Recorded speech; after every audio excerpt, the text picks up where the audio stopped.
2 janar ku do të shqyrtohet në themel çështja e Belinda Ballukut nga kjo gjykat, shqetësimi është serioz. Tashmë ka mbritur në zyrat më të larta, nuk ka ende një përgjigje zyrtare nga Shtetet e Bashkuara të Amerikës se çfarë ata kanë ndërmend të ndërmarrin në një situatë si kjo ku investimi pranë organeve të drejtësisë shqiptare sot rezulton më i lartë se përgjatë gjithë kohës së reformës. Ndjekim pak çfarë thoshte ky artikull, njëshin.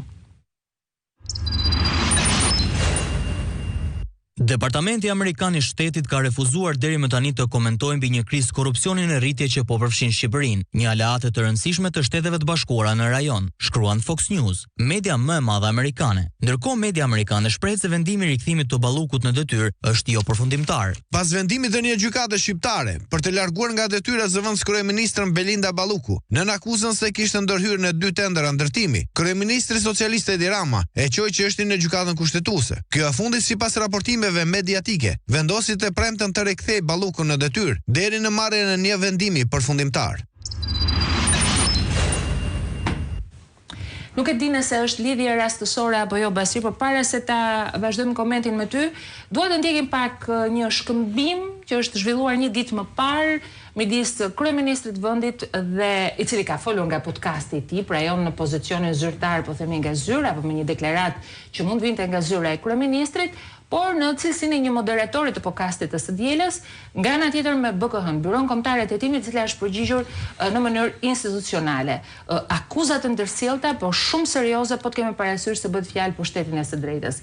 Këto ka ndodhur menjëherë pas artikullit Fox News. I ndjekim. Siguranca trimoshave të BKH-s, për cilët kam dëgjuar shumë çuditëra, po kishin ardhur një ditë në godinën e Këshillit të Ministrave dhe nuk donin të linin patllakën tek dera sipas rregullores sigurisë së lartë të Gardës Republikës.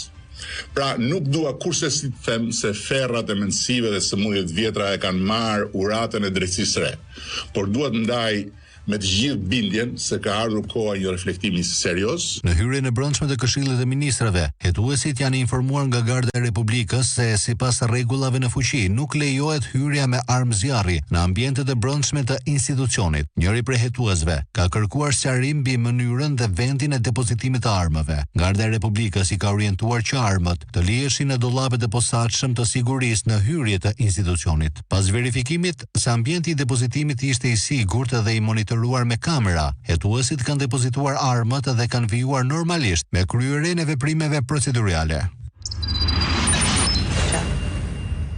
Basir, pavarësisht se nuk mund të flasim për një lidhje të drejtë për drejtë, po ka 2 gjëra në deklaratat e zotit Rama që bëjnë përshtypje. E para, ngjarja ka ndodhur në 20 nëntor me agjentët e Byros Kombëtare të Hetimit, kohë mjaftueshme që deri në datën 14 dhjetor të ishte reaguar dhe me shqetësim për patllakët që kanë tentuar të hyjnë si Trimosha.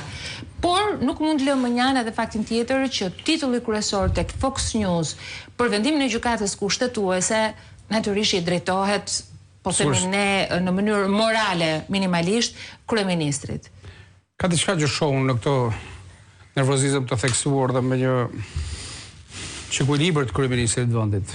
Është nervozizëm. Departamenti e humbi e kontrollit totalisht. Departamenti i Shtetit ka dhënë përgjigjen, le të themi siç e shohun edhe interesimit të Fox News, pa ka dhënë në Tiranë.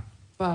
Ardha Fleming dhe më herë marrët pandehur e zonës Balluku. Ardha zonës drejtorit, pastaj dhe zgjedhja e kryeutarit të SPAK, veprimet të cilat do intensifikohen edhe brenda 2 javëve të mbetur të këtij viti, ndaj veprimeve hetimore, por edhe me raste konkrete, jo vetëm për Ballukun, janë tregues që Shtetet e Bashkuara, Departamenti i Shtetit, DEA, kanë një adresë në Tiranë, është Edi Rama, është të cilin ata e shohin si ortaku zyrtar i Sinaloas. Rama dhe Sinaloa në Shqipëri janë të pashkëputur. Vizita e kreut të kësaj familje të sankcionuar në Shqipëri, pastrimi marramand sipas në 4 shtete evropiane që kishte familja Hysa, pra me parat e kartelit meksikan, janë një dosje më vete të cilët amerikanët e ndjekin me vëmendje të shtuar.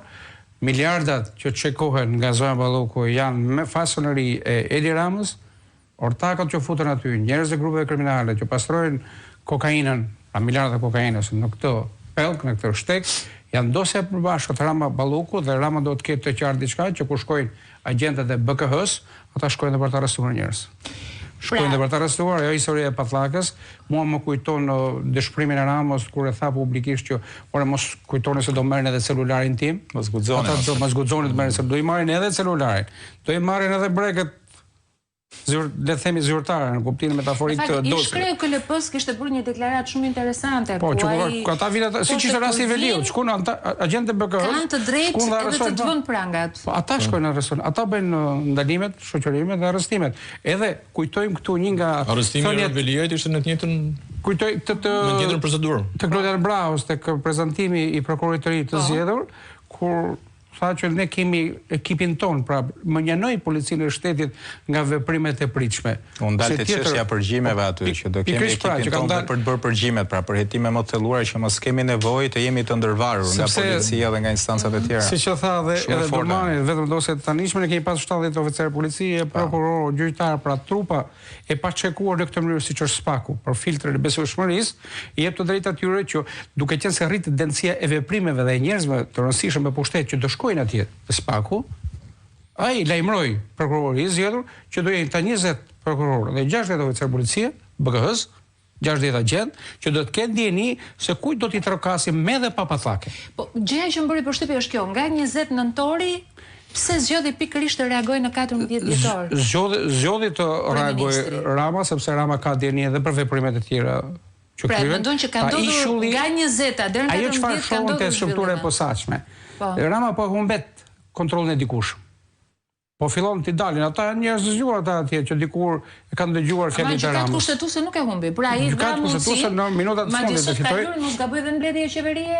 Po, ka qenë shtyr në mbledhje e qeverie. Është shtyr një pandehur në mbledhje e qeverie dhe unë besoj që akoma s'ka informacion unë të paktën, nuk e di për kolegët e tjerë, por struktura e posaçme duhet ta ketë gati kërkesën për në kuvend për heqje imunitetit dhe mas arresti për Belinda Ballukun.